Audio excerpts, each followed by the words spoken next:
Buenos días, distinguidos miembros de la prensa y colegas. Hoy presentamos el quinto informe de la Misión Internacional Independiente de Investigación de la República Bolivariana de Venezuela, que abarca el periodo del 1 de septiembre de 2023 al 31 de agosto de 2024.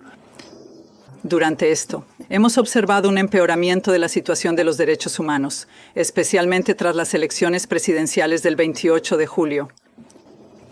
El periodo que cubrió nuestro informe fue marcado por actos de represión en el periodo anterior a las elecciones presidenciales del 28 de julio. Las protestas masivas que tuvieron lugar después de que el Consejo Electoral Nacional anunciara la victoria del presidente Maduro y la violenta respuesta de las fuerzas de seguridad y grupos civiles armados aliados al gobierno, todos orquestados por los más altos niveles civiles y militares del gobierno, incluido el presidente Maduro. Nuestros hallazgos son abrumadores. No solo no ha habido mejoras, sino que las violaciones se han intensificado, llegando a niveles inéditos de violencia tras las elecciones. Hemos documentado 25 muertes confirmadas, la mayoría de ellas jóvenes menores de 30 años, de barrios populares. Hay 2 niños entre ellos. Una de las víctimas es miembro de la Guardia Nacional Bolivariana. De estas 25 víctimas, hemos confirmado que 24 murieron de heridas de bala. El otro fue asesinado a golpes.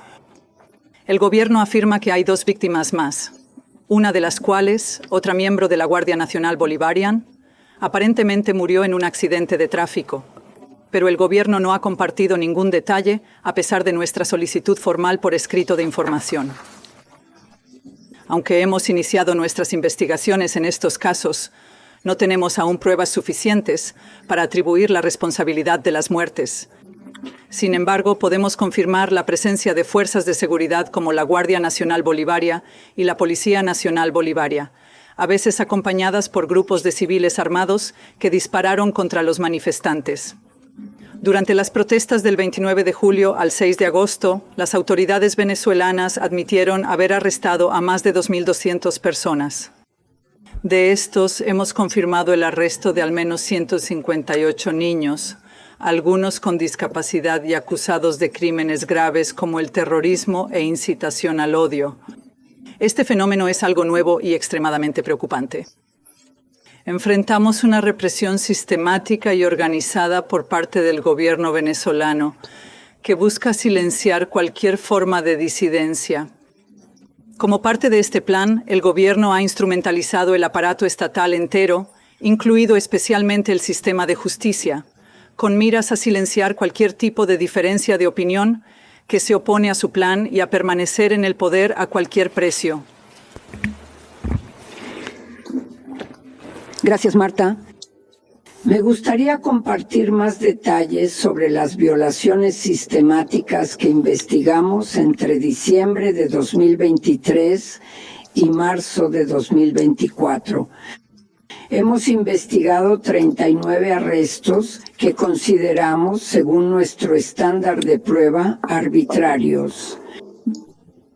El gobierno invocó conspiración para llevar a cabo este otro arresto que afecta a más de 48 personas, 48 personas, incluidos civiles y personal militar. Además, en las 3 semanas de la campaña electoral, entre el 4 y el 25 de julio, documentamos el arresto de 121 personas, la mayoría de las cuales fueron arrestadas simplemente por haber participado o colaborado en campañas de la oposición. El aumento de la represión después de las elecciones fue aún más brutal. Como ya indicó Marta, en la semana posterior a las elecciones, el número de personas arrestadas superó 2.200, según las cifras proporcionadas por el propio gobierno. Hemos podido verificar que al menos 143 de estos arrestos involucraron a miembros de 7 partidos de oposición, incluidos 66 dirigentes de movimientos políticos. Políticamente, la persecución por motivos políticos es evidente. Estas cifras representan un nivel de represión que no hemos visto desde 2019 de las personas detenidas en esto. Muchos fueron sometidos a tortura, otro trato cruel, inhumano o degradante, así como a violencia sexual que se cometió contra mujeres y niñas, pero también contra hombres. Informamos descargas eléctricas, golpes con objetos contundentes, asfixia con bolsas de plástico, inmersión en agua fría y privación forzada de sueño, entre otros. Y también repetimos y también reportamos toque de senos, botox y genitales, desnudez forzada y búsquedas invasivas. Desde el anuncio de los resultados de las elecciones, desde diciembre de 2023, documentamos además los elementos preliminares de más de 25 desapariciones forzadas a corto plazo. Después de un proceso de investigación y análisis estrictos, concluimos que al menos 15 desapariciones de fuerzas a corto plazo tuvieron lugar. La angustia y el miedo de las familias en esta situación es indescriptible. También nos preocupa el cierre cada vez más intenso del espacio ciudadano. La libertad de expresión está severamente limitada por ataques y persecución judicial contra periodistas, influenciadores de redes sociales o personas que compartieron opiniones críticas contra el gobierno. Documentamos el arresto de al menos 16 periodistas y comunicadores sociales. Iniciativas legislativas en este sentido.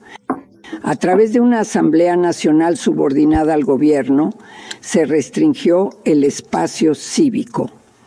En nuestro informe mencionamos particularmente la llamada Ley de ONG, que impone limitaciones arbitrarias a la función autónoma de las organizaciones de la sociedad civil, especialmente a los defensores de derechos humanos. Esta ley fue aprobada el 15 de agosto en medio de las protestas posteriores a las elecciones. Además, mencionamos la ley fascista que penaliza cualquier opción política diferente de la del gobierno y proponemos sanciones penales y administrativas severas para particulares, medios de comunicación, organizaciones no gubernamentales y partidos políticos. Nos preocupa profundamente la seguridad de todos los defensores de los derechos humanos y sus familias.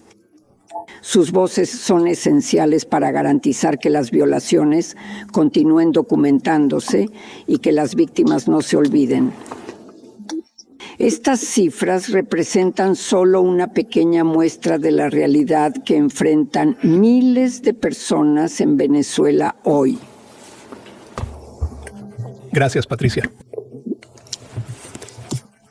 Las cifras presentadas revelan la magnitud de las violaciones. Comisión, no podemos ignorar que estas violaciones fueron una conducta clara y deliberada de las autoridades para persecución política. Concluimos que muchas de estas violaciones constituyen crímenes de lesa humanidad. En informes anteriores, ya hemos documentado cómo el gobierno venezolano ha utilizado una represión sistemática para seguir en el poder. Hoy en este informe confirmamos que esta represión ha alcanzado un nivel sin precedentes. El propio presidente Maduro anunció el 6 de agosto exactamente 2.229 arrestos desde el 29 de julio. Este fue el resultado de la llamada Operación Tum Tum, que se anunció en una mezcla de un tono burlándose y amenazante.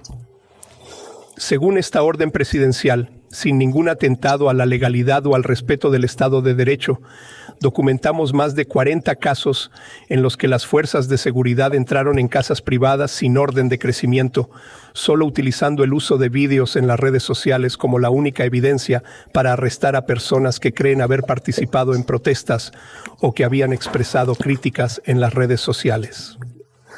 En varios casos, las casas de los vecindarios populares de personas que participaban en protestas o expresaban críticas estaban incluso marcadas con una X. Como mencionó Patricia anteriormente, hemos documentado que en varios casos las personas detenidas fueron sometidas a tortura y tratamiento y violencia sexual. El presidente Maduro incluso sugirió que todos los pueblos fueran enviados a campos de trabajo para recibir reeducación. Según nuestras investigaciones, todos estos arrestos involucraron y fueron seguidos por graves violaciones del debido proceso, alcanzando niveles sin precedentes en el país.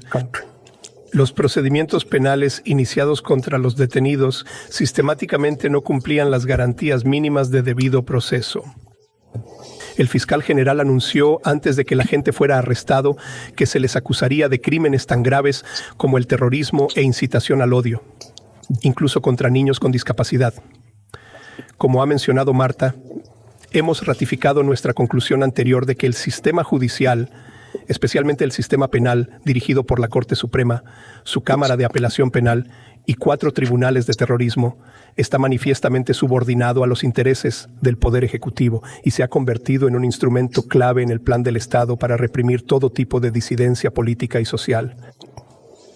Estos tribunales están monopolizando los procedimientos contra los detenidos después de las elecciones, a quienes no se les permite tener abogados de su elección y se les orgulla en los procedimientos judiciales colectados sin individualizar los cargos contra ellos que se llevan a cabo en la noche en los centros de detención.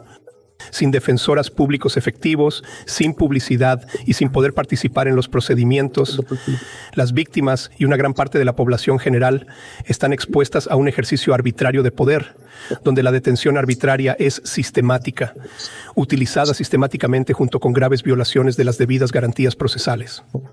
Hemos advertido anteriormente que el gobierno puede activar el aparato represivo a voluntad, y de hecho esto es lo que estamos observando. La represión y las violaciones de derechos humanos son generalizadas y sistemáticas. Debemos actuar urgentemente para proteger a las víctimas y garantizar que los responsables rindan cuentas.